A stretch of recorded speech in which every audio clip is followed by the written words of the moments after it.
తొక్కేద్దాం, దీన్ని ఆపేస్తే చాలా మంచిది. ఈ విఎఫ్ఎక్స్ డబుల్ స్టాండర్డ్ ఉండకూడదు.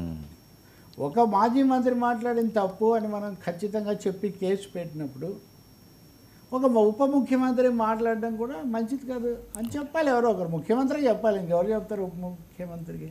మనం చెప్తే కుదరదు కదా.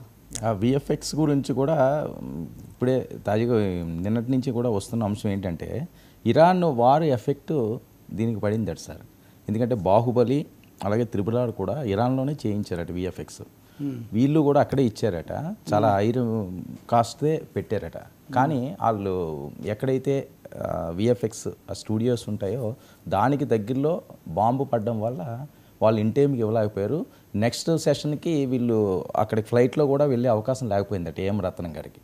సో దానివల్ల సినిమా లేట్ అయిపోతున్నదని తప్పక చేసేసాం, సెకండ్ హాఫ్లో ప్రాబ్లం లేకుండా చేస్తారన్నది వస్తున్నట్టు. వర్మ గారు మీరు చెప్పింది కూడా కొంచెం నిజం ఉంటే ఉండొచ్చు, కానీ ప్రాబ్లం అది కాదు కదా. 3 సార్లు ఎప్పుడు వచ్చింది ఈ సినిమా? మొదట్లో ఎన్నిసార్లు వాయిదా ఎందుకు పడింది? రెండవది ఆయనేమో నేను చంద్రబాబు నాయుడు గారి అరెస్టు వీటి వల్ల నాకు ఇబ్బంది అయింది అని ఆయన చెప్తుంటే మీరేమో ఇరాన్ విఎఫ్ఎక్స్ సార్. నేను కాదట్లేదు, వీటి వల్ల ఆలస్యం అయితే యుద్ధం వచ్చింది. యుద్ధం ముందు వచ్చిందా, చంద్రబాబు అరెస్ట్ ముందు జరిగిందా? లేదు, నేను సినిమా గురించి లేట్ గురించి చెప్పట్లేదు. విఎఫ్ఎక్స్ ఫెయిల్ నేను లేట్ గురించి కాదు, లేట్ అయినందుకు కదా ఏదైనా వచ్చినా. పైగా ఇరాన్లో ఏదో ప్రధానంగా చేస్తారని కూడా మనం ఏం చెప్పాలి. వాళ్ళే ఇచ్చారట, బాహుబలి త్రిపుల్ ఆర్ ఇచ్చిన దగ్గరే ఇద్దామని ఇచ్చారట. అది హాలీవుడ్ చాలా ఇదంతా ఉంది. సో ఉండొచ్చు చిన్న చిన్న సాంకేతిక సమస్యలు. వాళ్ళ సినిమా వాళ్ళు బాగా చేసుకోవాలనుకుంటారు కదా, మనం ఎవరము కాదని ఖండించడానికి. కానీ దాని మీద బయట ప్రచారం జరిగినంతగా ప్రొడక్షన్ మీద పెట్టలేదనేది స్పష్టంగా కనిపిస్తుంది కదా. ఇప్పుడు చనిపోయిన కోడి రామకృష్ణ చెప్పాడు ఉదాహరణకు, నేను ఒకసారి ఇంటర్వ్యూ చేశాను. అప్పుడే బాహుబలి వచ్చింది. సార్ ఇప్పుడు మా గోదావరి జిల్లాలో వైర్ వర్క్ అని చేసేవాళ్ళండి, వైర్ వర్క్లో ఇట్లాంటివన్నీ చాలా పెట్టేవాళ్ళండి అని ఆయన చెప్పాడు నాకు. ఎప్పుడు ఇది నేను చెప్తుంది 2015-16 నాటి మాట. 10 ఏళ్ళు అయింది బాహుబలి వచ్చి. ఇప్పుడు ఈ వర్క్స్ చేయించుకోవడానికి చాలా సాంకేతిక నైపుణ్యాలు మన దగ్గర ఉన్న వీళ్ళు కూడా అనేక మంది చేస్తుంటారు. అది ఫోకస్ తగ్గింది, లేట్ అయిపోయింది, కొంత ఇదైంది, ఇది లేదు కదా ముందు. ఆ స్పీడ్ కంటిన్యూటీ లేకపోయేసరికి ఇప్పుడు మీరు లవకుశ చాలా పెద్ద సంచలన చిత్రం. అందులో లవుడు కుషుడు ముందు సీన్లలో పెద్దగా ఉంటారు, తర్వాత సీన్లలో చిన్నగా ఉంటారు. అది షూట్ చేసినప్పుడు ఏమైంది, ఆ సినిమా కూడా 4-5 ఏళ్ళు తీసే డబ్బు లేక అనేక కారణాల వల్ల ఆగిపోయి. కానీ తెలుగు వాళ్ళు దానికి బ్రహ్మరథంగా అది ఇప్పటికి కూడా దాన్ని లవకుశ అంటే ఇంటింటో చూస్తారు. నేను చెప్తున్న గ్రాఫిక్స్ కాదు, లవకుశులే ముందు సన్నివేశాల్లో పెద్దగా ఉంటారు, తర్వాత సన్నివేశాల్లో చిన్నగా ఉంటారు. అయినా కానీ ప్రజలేం పట్టించుకోలేదు. ఒకవేళ కథాబలము వాటి కంటెంట్ ముఖ్యం అనేది ఆకట్టుకుంటే చిన్న వాళ్ళు ఉపేక్షిస్తారు. అది కూడా కాకుండా ఆలస్యానికి రాజకీయ కారణమైనంతగా సాంకేతిక కారణాలు అని చెప్పి వాళ్ళే చెప్పడం లేదు. ఇప్పుడు అలా చెప్పిన రోజులు ఉన్నాయి. ఉదాహరణకు అల్లు అరవింద్ అందరివాడు సినిమా చిరంజీవితో తీసినప్పుడు ఆ డేట్ ప్రకటించి మరి ఆపిన తర్వాత ఆయన చెప్పాడు, మేము దీనికి పంపించినప్పుడు గ్రాఫిక్స్ వర్క్ లేట్ అయింది, అందుకని చిరంజీవి గారు చెప్పారు 2 రోజులు ఆలస్యమైనా సరే గ్రాఫిక్స్ జరిగిన తర్వాతే బాగా మన వాళ్ళకి పర్ఫెక్ట్గా ఇద్దామని. ఇట్లాంటి టెక్నికల్ ఇష్యూస్ వస్తుంది. కాబట్టి ఇది టెక్నికలే కాదు, ఇది ప్రాక్టికల్, ఇది పొలిటికల్, ఇది పర్సనల్. ఈ క్లమ్జీనెస్ నుంచి బయటకు రావాల్సిన అవసరం అయితే ఉంది. ఇంకా దాన్ని ఒప్పుకోవడం చాలా మంచిది కదా. ఎందుకు దాన్ని ఇంకెవరి మీద పాపం ఇరాన్ ఖొమేనీ వల్ల వేరే వల్ల దెబ్బతిందంటే ఖొమేనీ వాళ్ళు నెతాన్యాహు వాళ్ళు కాదు.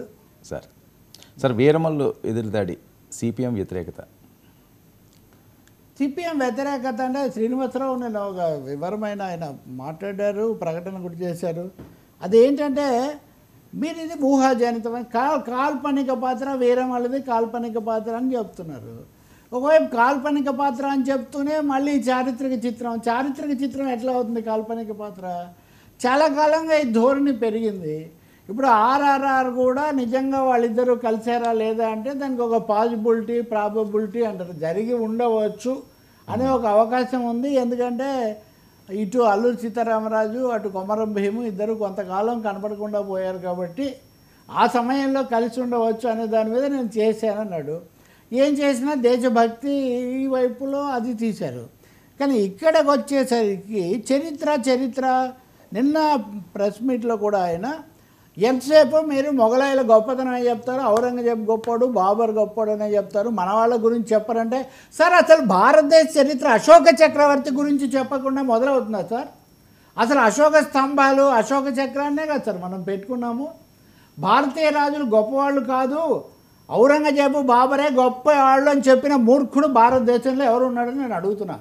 పవన్ కళ్యాణ్ ప్రతి సభలో చెప్తున్నారు కదా మహానుభావుడే మహానుభావుడు అని చెప్పినటువంటి మేధావి కానీ ఆలోచనాపరుడు కానీ రాజకీయ నాయకుడు కానీ ఒక్కరన్నా ఉన్నారా? ఎందుకు లేకుండా రెచ్చగొట్టడం పదే?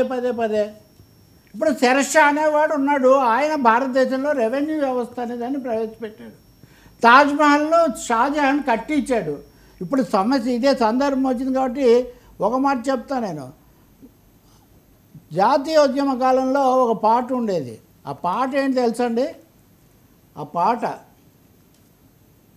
నమో హిందూ మాత, హిందూ మాత భరతమాత కూడా కాదు, నమో హిందూ మాత సుజాత నమో జగన్మాత, గోలకొండని రత్నకోశమట కోహినూరుని జడలో పూవట, గోలకొండని రత్నకోశమట కోహినూరుని జడలో పూవట, తాజ్మహలుని దివ్య భవనమట ఆహాహా నీ భాగ్యము మాత, నమో హిందూ మాత సుజాత నమో జగన్మాత.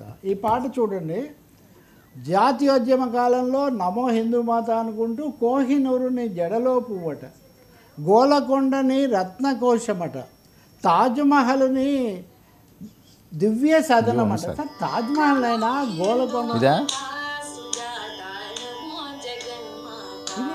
ఇది దాని పూర్తి అర్థం ఏంటి?